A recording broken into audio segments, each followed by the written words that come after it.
Good morning mga kabiyahidor. Nandito na tayo sa bundok. Papuntang Don Salvador, Benedicto, Negros Occidental Province. So, kita nyo naman dito sa bundok, oh. Daming mga fog, no? Parang ang ulap humahalik sa bundok, eh. Halos hindi ko na makita yung dulo ng kalsada sa daming ulap. O ito sinasabi lang fog, no? Na sobrang lamig, nagpa-fog dito sa bundok ng kabiyahidor.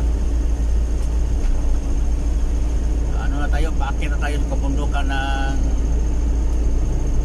Don Salvador, Benedicto, kabiyahidor. So ito ang sitwasyon ngayon sa umaga nito. Iwan ko kung bagyo pa ba o ano na.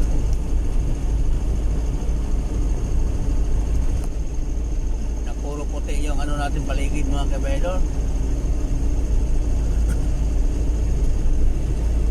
Grabe ang ulap po.